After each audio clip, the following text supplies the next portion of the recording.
Okay, I am putting on my Kim hat.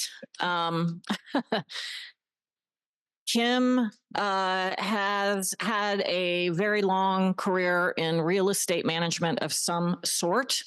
Currently, she's a commercial real estate agent with Clemons, but this case study is from her hat wearing days at Verizon Wireless as the leader for the sustainability team of Verizon.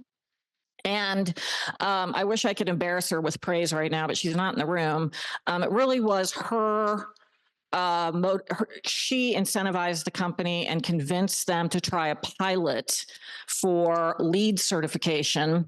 And if you can remember sort of the mid to late aughts, in 2005, we had Katrina, if you were around then, live or in the profession.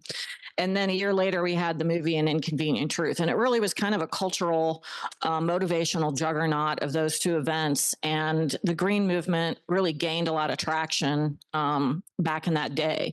And so Kim convinced the executive leadership at Verizon to pilot the real estate outlets. So, pretty much small commercial buildings with rooftop units mainly to go green.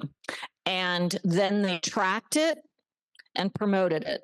And so I'm just going to have a couple of slides here to talk a little bit about this. The first store was completed in 2009 and certified under the U.S. Green Building Council's LEED certification program. And then by 2014, after the successful first pilot, they had built 178 LEED certified stores. And so I'm going to talk a little bit about what they saw after that. So is everybody here familiar with LEED?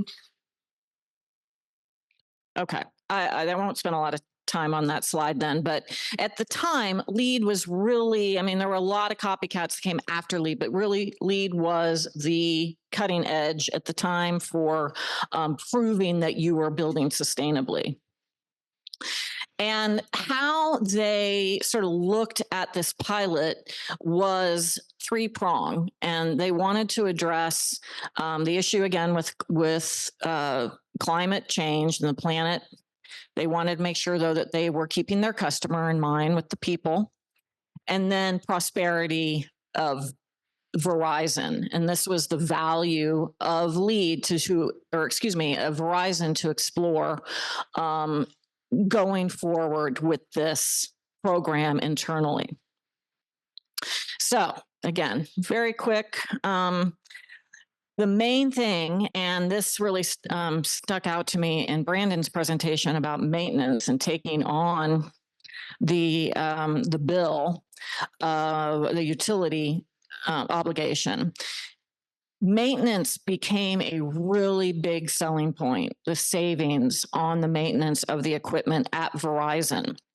And you can see what this chart is showing are really what they were spending on change orders, i.e. maintenance with the systems. And in the first year, every store averaged about $2,500 in savings on that maintenance, along with the utility savings.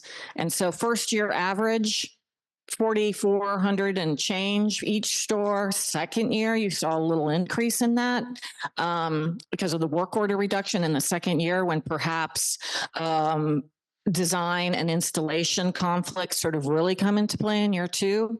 And so over $5,000 per store. And again, times this by 178 stores. And then you can see things level off as they sort of started to maintain this equipment and got used to it. But they still saw and were able to quantify the energy savings they saw with both utility and maintenance of the system. And then part of their story to the public was how much carbon and greenhouse gas reduction that they diverted. And so you can see the achievement levels of the totally diverted tons of the actual carbon dioxide credits and what they ended up achieving over their targets. And then finally, Kim wanted just to tell the story of the fact that this was really good for business, that Verizon really used the story that they were telling about all the, they were focusing, I think, for the customer side of the greenhouse gas reduction, while internally they're saving, hundreds of thousands of dollars on utility and maintenance. But it was not just good internally, but good externally. They received, awards and recognized nationally.